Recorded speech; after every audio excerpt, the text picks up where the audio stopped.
પ્રજાસત્તાક દિનનો ધ્વજ લહેરાવ્યો હતો। આજે પ્રજાસત્તાક દિન અને સ્વતંત્ર દિન એ બે વચ્ચેનો તફાવત આજે મોટા માણસો પણ એ જાણી શક્યા નથી। એ દુઃખદ વાત છે। પ્રજાસત્તાક દિન અને સ્વતંત્ર દિવસ એ બંને અલગ છે।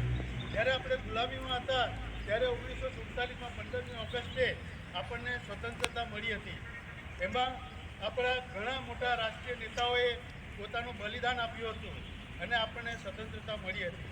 અને ત્યારબાદ 26મી જાન્યુઆરી 1950ના દિન આપણને પ્રજાસત્તાક દિન તરીકે એટલે કે પ્રજાના હાથમાં સત્તાના સૂત્રો સોંપાયા। ત્યારથી આજ દિન સુધી અમને એ સિલસિલો ચાલતો આવ્યો છે। પહેલાં જ્યારે રાષ્ટ્રધ્વજ હતો, જ્યારે રાષ્ટ્રધ્વજની ડિઝાઇન બનાવવામાં આવી હતી ત્યારે માત્ર ઝંડાના બે જ કલર હતા, એક કેસરી હતો અને બીજો લીલો હતો। ત્યારબાદ પૂજ્ય ગાંધીજીના સૂચનાથી એક વચ્ચે સફેદ કલર અસ્તિત્વમાં આવ્યો અને પહેલાં એ રાષ્ટ્રધ્વજની અંદર ચરખો હતો, પણ ત્યાર પછી એ ચરખાના સ્થાને આપણું રાષ્ટ્રીય પ્રતીક અશોક ચક્ર એની અંદર અસ્તિત્વમાં આવ્યું।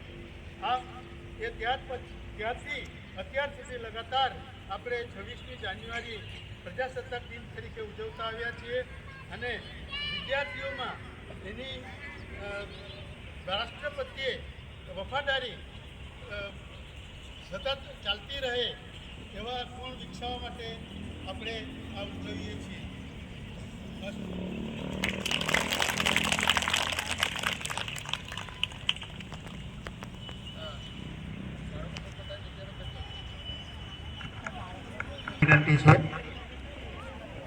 बोलो भारत माता की वंदे महात्मा गांधी की लाल बहादुर शास्त्री की सरदार वल्लभभाई पटेल की रानी लक्ष्मीबाई की आवाज આવતો નથી।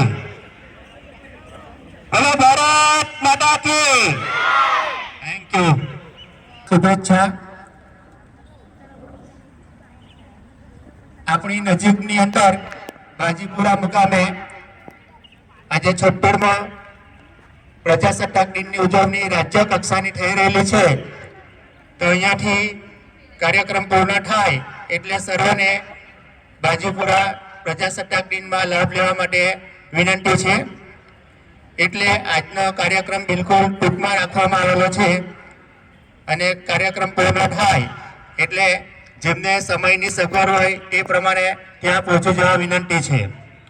બીજી એક જાહેરાત છે, સેવાનું કાર્ય છે। સિનિયર સિટીઝન અને ઓમ સાઈ રામ હોસ્પિટલ તરફથી સર્વરોગ નિદાન કેમ્પનું આયોજન તારીખ 2/2/2025 ને રવિવાર એટલે 2 ફેબ્રુઆરી રવિવારના રોજ સવારે 9:30 થી 1:30 સુધી રાખવામાં આવેલ છે। આ કેમ્પની અંદર દવા અને ચશ્મા ફ્રીમાં આપવામાં આવશે।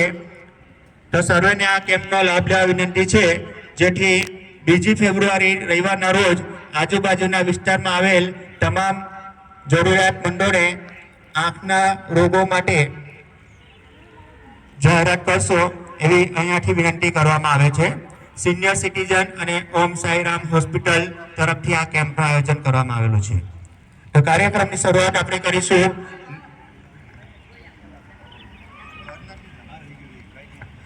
પેલા બુહારી મુકામે રાખવામાં આવે છે। સ્તર સાહેબ કયું છે? પ્રાથમિક શાળા। ઓકે, પ્રાથમિક શાળા પેલા બુહારી મુકામે આ નિદાન કેમ્પનું આયોજન કરવામાં આવેલું છે। તો આજુબાજુ જનતાને તમે જાણ કરશો, જેથી આપણે સામાન્ય પ્રજા છે, ગરીબ પ્રજા છે, જેમને જરૂરિયાત છે એવા લોકો આ સેવાનો લાભ લઈ શકે છે। સૌપ્રથમ પ્રાથમિક વિભાગની બારા પરી ને વિનંતી કરીશ કે તે પોતાની સ્પીચ અહીંયા રજૂ કરે। ત્યારબાદ એક ડાન્સનું આયોજન કરવામાં આવેલું છે, તો એ બારિકાને વિનંતી છે કે તેઓ સ્ટેજ પાસે બાજુમાં આવી જશે। भंडारी परी का प्रणाम। करेंसी पे बापू की फोटो, लाल किले पर तिरंगा, सड़क पे भारत माता की जय और स्कूल में विंध्य हिमाचल यमुना गंगा। क्या सिर्फ इतनी सी आज़ादी काफ़ी है? क्या सिर्फ इतनी सी आज़ादी के लिए वो जनौधारी चंद्रशेखर आज़ाद ब्रिटिश फौज से अकेला लड़ गया था? वो 23 साल का भगत सिंह रंग बसंती गा के फांसी चढ़ गया था? और नेताजी ने क्या सिर्फ 1.5 गज कपड़े के लिए हिटलर को आंख दिखाई थी? और बापू ने क्या सिर्फ नोट पे छपने के लिए अपने सीने पे गोली खाई थी? बहुत आंसू बहा लिए शहीदों की वीर गाथाओं पर, बहुत मेला लगा लिए शहीदों की चिताओं पर।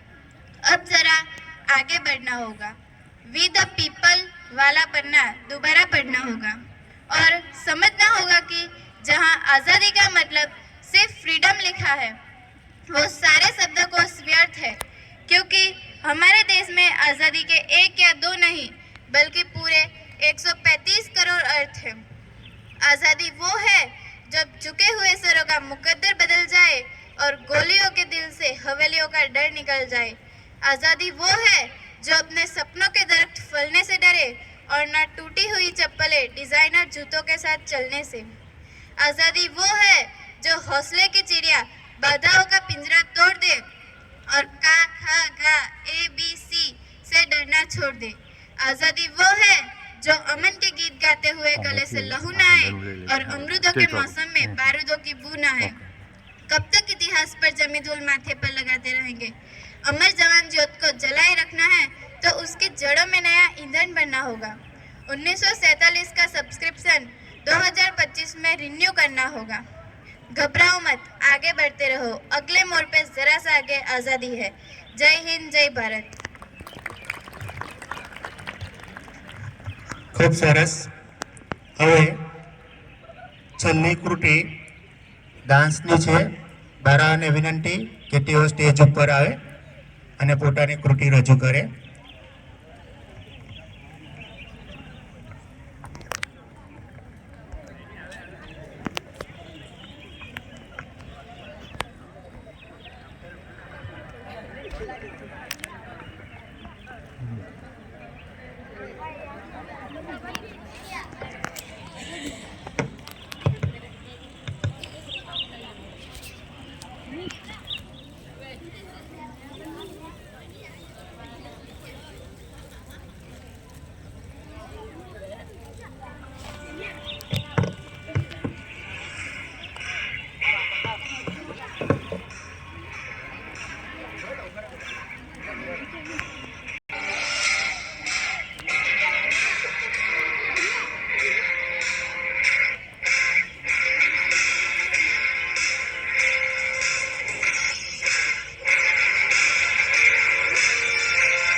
ખૂબ સરસ, જોરદાર તાલીઓથી અમને વધાવી લઈએ. અહીંયા આપણો કાર્યક્રમ પૂર્ણ જાહેર કરીએ છીએ.